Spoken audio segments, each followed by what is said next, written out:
I'm Mrs. Finch, one of the preschool teachers here at South Elementary.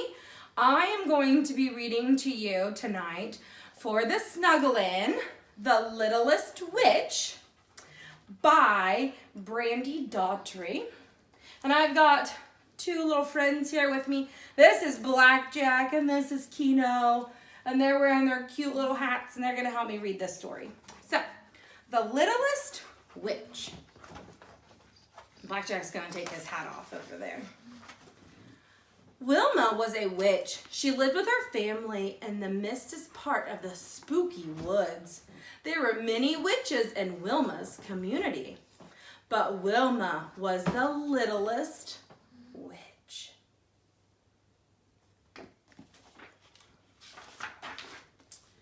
It's almost Halloween and Wilma couldn't wait. Last year she was too little for the broom flying demonstration at the Halloween bash. This year she knew she'd be ready, but practice didn't go as planned.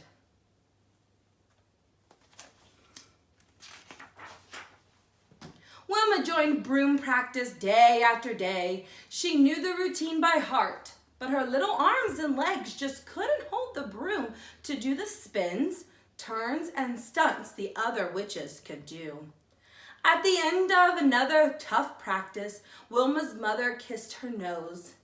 "Next year, you're going to dazzle us all," she said.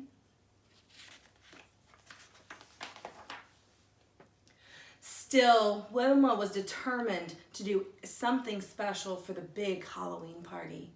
She visited her sister Hazel. Hazel was busy crafting a scream potion for the celebration. "Add those herbs to the pot," Hazel instructed. Wilma added a pinch of herbs. "More," Hazel said. "Lots more."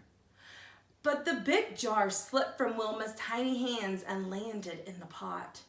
The potion screamed so loud it burst into gooey green mess. Hazel wiped Wilma's eyes. "Maybe Aunt Ruby needs some help," she said.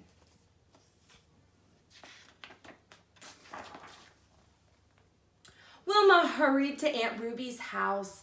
She was one of the best spellcasters in the spooky woods, and she was working on her biggest spell yet. Aunt Ruby consulted her book. "I need the slime from one toad," she said. "I can catch a toad," Wilma offered. Wilma pounced, but the big toad slipped right through her small hands. She fell head first into the pond. Wilma marched over to the broom studio. If she couldn't fly in the demonstration, maybe she could make the new brooms. The witches showed her how to gather the twigs around the pole and secure them with string. But bundling the twigs wasn't easy. Before she knew it, Wilma had tied herself up to a broom. "We don't have time for this silliness," one of the witches told her.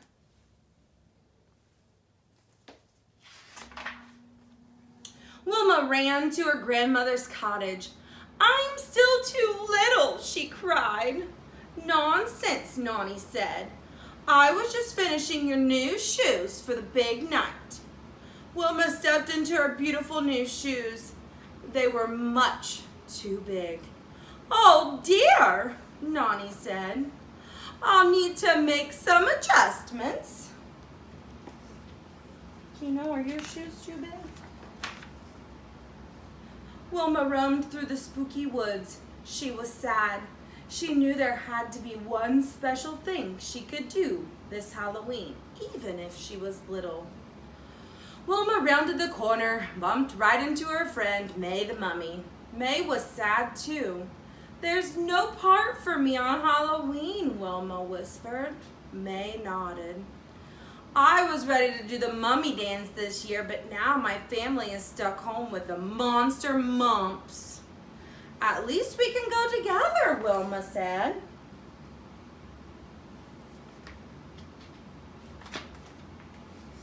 Before long, Halloween was here. All of the spooky woods joined the party. There was dancing and magic, yummy food and music. Soon it was time for the annual broom flying demonstration. Wilma and May stood in the very front as the witches started their performance. But the witches looked confused. They all flew in different directions. The crowd got quiet. The director is missing, Wilma gulped.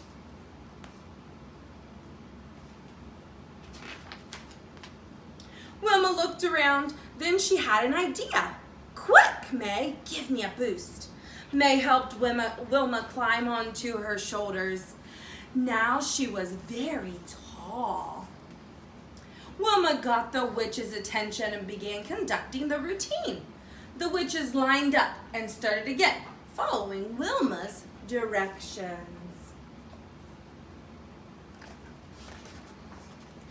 The broom flying performance finished with a flurry of spins and dips.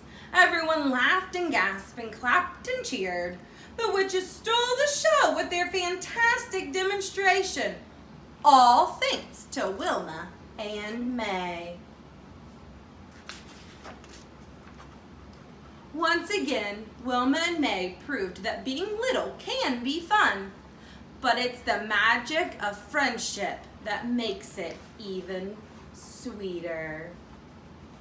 The end. Thanks so much, guys. Make sure you're tuning in every Friday at 7 o'clock for Snuggle In. See you guys on Monday.